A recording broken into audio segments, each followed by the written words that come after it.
नमस्कार, think tank पर आप सभी का स्वागत है। अग्निवीर योजना का जिस तरह भारत में विरोध किया जा रहा है, जिस तरह भारत में आगजनी की जा रही है, सरकारी संपत्तियों को नुकसान पहुंचाया जा रहा है, तो ऐसे कौन लोग हैं जिन्होंने आज के युवा पीढ़ी को इतना भड़का दिया है अग्निवीर योजना के खिलाफ कि ये ऐसी हिंसा करने पर उतर आए हैं और पूरे भारत देश का माहौल उन्होंने गंदा कर दिया है।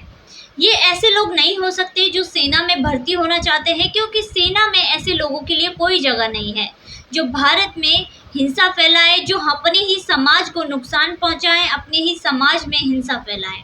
ऐसे लोगों की, ऐसे व्यक्तियों की भारतीय सेना में कोई जगह नहीं है, क्योंकि भारतीय सेना की मानसिकता इतनी खराब नहीं हो सकती, इतनी नीची नहीं हो सकती।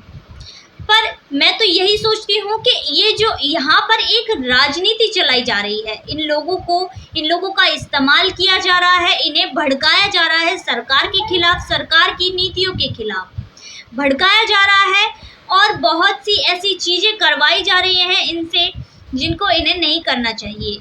ये लोग आज सड़कों पर हिंसा करने के लिए उतर आए हैं। भारी संख्या में जगह जगह भारत में सरकार का विरोध किया जा रहा है और सबसे ज़्यादा विरोध जो है देखने को मिल रहा है वो बिहार में देखने को मिल रहा है। लगता है यहाँ पर बिहार की सरकार की भी कोई कमी है, क्योंकि उन्होंने व्यवस्था ऐसी नहीं बनाई।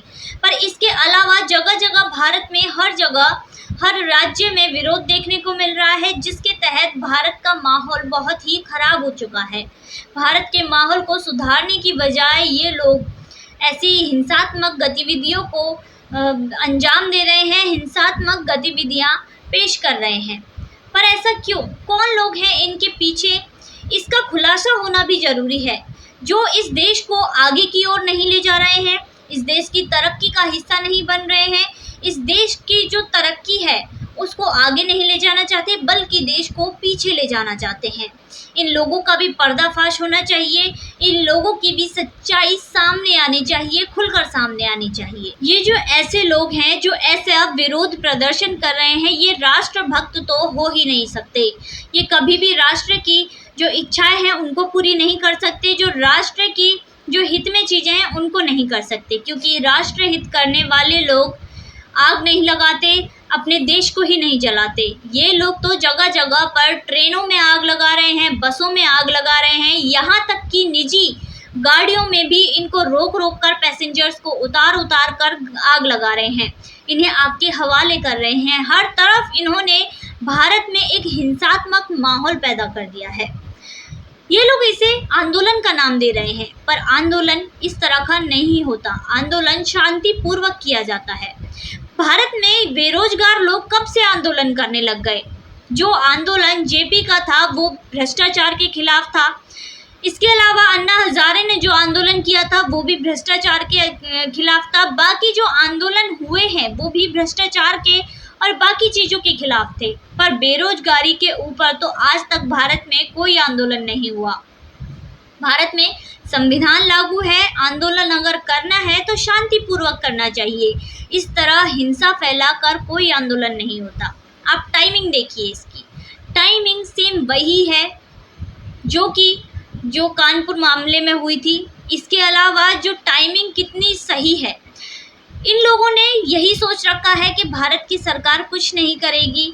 ये लोग अपनी ही नौकरी के रास्ते हैं उन्हें बंद कर रहे हैं, क्योंकि जिन्हें सरकारी, ऐसा लगता है इन्हें सरकारी नौकरी में जाना ही नहीं है, क्योंकि अगर किसी व्यक्ति के खिलाफ कोई भी एफआईआर दर्ज होती है तो उसे कोई भी सरकारी नौकरी नहीं दी जाती। ये लोग इस तरह की हिंसात्मक गतिविधियां करेंगे, जाहिर सी बात है इनके खिलाफ एफआईआर होगी और इनके नौकरी पाने के सारे रास्ते बंद हो जाएंगे।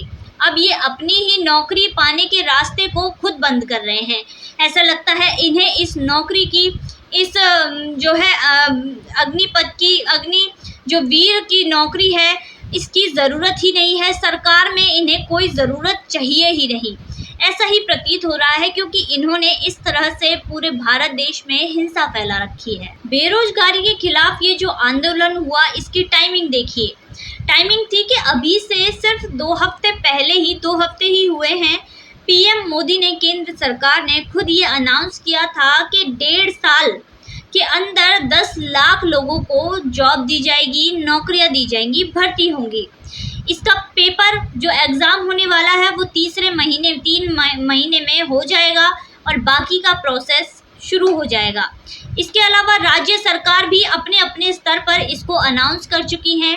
योगी आदित्यनाथ ने तो इतना तक कह दिया कि आने वाले जो कुछ महीने हैं इनमें 40,000 लोगों की पुलिस में भर्ती की जाएगी, 40,000 लोगों को पुलिस में भर्ती किया जाएगा।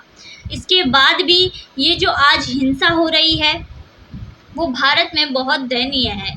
इसके अलावा बहुत सी ऐसी चीज़ें, जो सीए का आंदोलन हुआ, सीए के विरुद्ध जो आंदोलन हुआ, उसमें क्या था?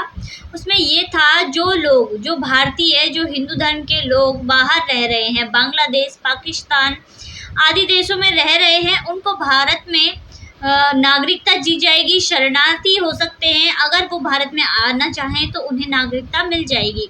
नागरिकता देने का ये कानून था, ना कि किसी से नागरिकता छीनने का। सीए के आंदोलन में जो बांग्लादेश, पाकिस्तान, अफगानिस्तान में जो लोग रह रहे हैं, हिंदू, सिख, ईसाई, बाकी जो लोग रह रहे हैं, इनके भारत में शरणार्थी होने पर जो है इन लोगों ने आपत्ति जताई, इन लोगों को नागरिकता देने पर आपत्ति जताई। इसके बाद आते हैं कई आंदोलन हुए। एक कृषि आंदोलन सुनिए, इसमें जो 3 कृषि कानून थे, इन लोगों ने इतनी हिंसा मचाई। हालांकि जो बड़े बड़े आंदोलनकारी थे उस बात से सहमत थे, पर फिर भी भारत में, दिल्ली में ऐसा माहौल क्रिएट किया गया कि इस 3 कृषि आंदोलन को वापस लेना पड़ा। जो लाल किले पर हुआ, 26 जनवरी पर हुआ, उससे आप क्या समझेंगे? वो एक हिंसा फैलाने का साधन था। वहाँ पर भीषण हिंसा मचाई गई, हिंसा फैलाया गया, लोगों को परेशानी हुई और भारत की संपत्ति, लोगों की संपत्ति, जो देश की संपत्ति है, उसमें हज़ारों करोड़ का नुकसान हुआ। अब इस नुकसान की भरपाई कौन करेगा? ये टैक्स से ही भरा जाएगा। जो आम जनता का पैसा है वही भारत के विकास में लगता है, आम जनता की सेवा में लगता है, और उसी का नुकसान होता है। इस चीज़ को देखते हुए ये एक सोची समझी साजिश है, क्योंकि ऐसा लगता है कि ये जो कानून पास हुआ, इसके पास होने का ही ये लोग वेट कर रहे थे। जैसे ही ये कानून निकला, इसके बाद ही पूरे देश में इन लोगों ने हिंसा मचा दी। तो ये एक साजिश थी, ये एक प्री प्लान्ड साजिश थी, जिस पर भारत में हिंसा मचानी है, भारत को पीछे ले जाना है। ये जो पूरा सिलसिला शुरू हुआ पहले कर्नाटक से, हिजाब के मुद्दे को लेकर, एक पहनावे को लेकर इस एक धर्म से जोड़ दिया गया और इस पर बहुत बुरा आंदोलन हुआ, हिंसा हुई। जिसके बाद बहुत से ऐसे जो हिंसा हुई है, जैसे अब नुपुर शर्मा को देख लीजिए। नुपुर शर्मा ने कुछ बयान दिया और इतनी बड़ी देश में हिंसा हो गई। मस्जिद से लोग निकले, शुक्रवार को निकले, पर क्या लेकर? हाथों में पत्थर लेकर, हाथों में पेट्रोल बम लेकर, और पूरी हिंसात्मक तरीके से उन्होंने इस हिंसा को अंजाम दिया। बच्चों से पत्थर चलवाए गए, किस लालच में? वो इस लालच में कि आपको बिरयानी खिलाई जाएगी। इस लालच में बच्चों को भी आगे किया गया ताकि पुलिस इन पर कार्यवाही ना कर सके, बच्चों पर पुलिस कार्यवाही ना कर सके। इस चीज़ को, इस मुद्दे को इतना बढ़ा दिया गया कि पूरे देश में हाहाकार मच गया। आज के दौर में हो ये रहा है कि भारत देश में हर एक मुद्दे को लेकर लोग खड़े हो जाते हैं, और ये होते कब है? जुम्मे की नमाज वाले दिन, शुक्रवार वाले दिन ही ज़्यादातर हिंसाओं को अंजाम दिया जाता है, और कल का दिन भी शुक्रवार ही था। शुक्रवार के दिन ही ये जो अग्निवीर योजना है, इस पर भी हिंसा मचाई गई। आज हिंदुओं को भी त्यौहार मनाने से रोका जा रहा है बेवजह। वो जब अपनी हनुमान जयंती की जो दिल्ली में रैली निकाली जा रही थी, उस पर भी पत्थरबाजी हुई। ये भी एक साजिश के तहत ही हुआ था। अब बात ये आती है कि वो कौन सी ताकतें हैं जो इनके पीछे हैं, जो नहीं चाहती कि देश आगे बढ़े, देश में तरक्की हो। इनके लिए फंडिंग कहाँ से आती है? फंडिंग इनके लिए आती है, ये देश में एक ऐसा चक्रव्यूह रचा जा रहा है जिससे देश को पीछे ले जाया जा सके। बाहर से इनकी फंडिंग की जाती है और हमारे देश में ऐसा माहौल क्रिएट किया जा रहा है कि देश की तरक्की तो दूर, देश और पीछे चलता जा रहा है। देश की जो गतिविधियां हैं, देश को नुकसान हो रहा है, संपत्ति को नुकसान हो रहा है, संपत्ति के साथ साथ आम जनता है वो भी परेशान हो रही है। परेशानी के साथ साथ उनकी मानसिकता में भी एक ऐसा उथल पुथल मची हुई है कि देश में ये हो क्या रहा है। ये जो कानून लागू हुआ है, जो कि ये अग्निवीर कानून है, इससे बहुत से लोगों के पेट में दर्द हो रहा है कि आने वाले 4 सालों में भारत की स्थिति सुधर जाएगी।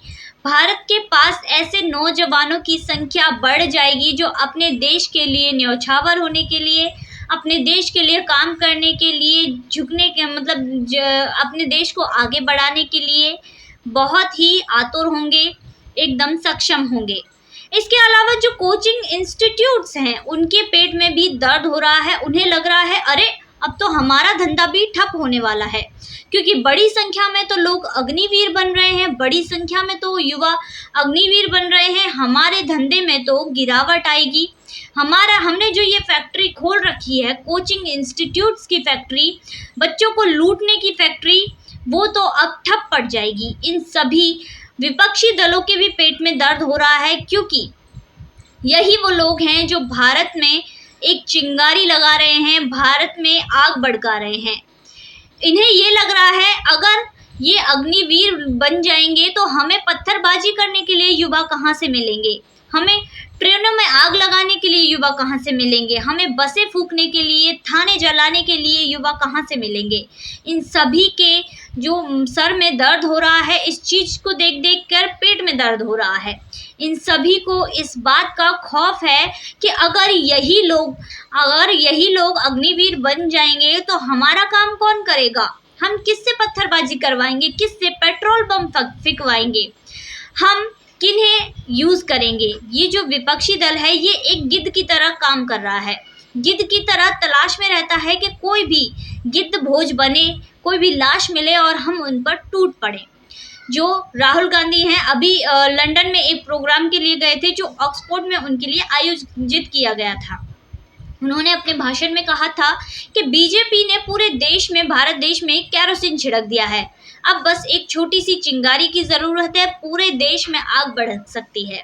अब बीजेपी ने केरोसिन छिड़का है नहीं छिड़का है ये तो नहीं पता, पर किसी और ने ज़रूर छिड़क दिया है और ये राहुल गांधी और बाकी जो विपक्षी दल हैं ये इसमें आग लगाने का काम कर रहे हैं, चिंगारी लगाने का काम कर रहे हैं। इन्हें मौके की तलाश रहती है कि हमें मौका मिले, हम मौका परस्त हों और हमें भारत में हिंसा फैलाने का मौका मिल जाए। तो ये लोग ये नहीं सोचते कि ये जिन युवाओं से, उन्हें ये नहीं समझाते कि आप जो हिंसा कर रहे हैं इससे आप अभी बेरोजगारी का जो ठप्पा आपके ऊपर लगा हुआ है, बेरोजगारी का आंदोलन कर रहे हैं, पर आप इस हिंसा से हमेशा के लिए बेरोजगार हो सकते हैं। ऐसा भी हो सकता है आपके नाम FIR लिख जाए और कभी भी आपको नौकरी ही ना मिले। तो इन युवाओं को, इन विपक्षी दलों को ये समझाना चाहिए और इन्हें आगे बढ़ाना चाहिए, इन्हें प्रोत्साहित करना चाहिए भारत देश की सेवा के लिए।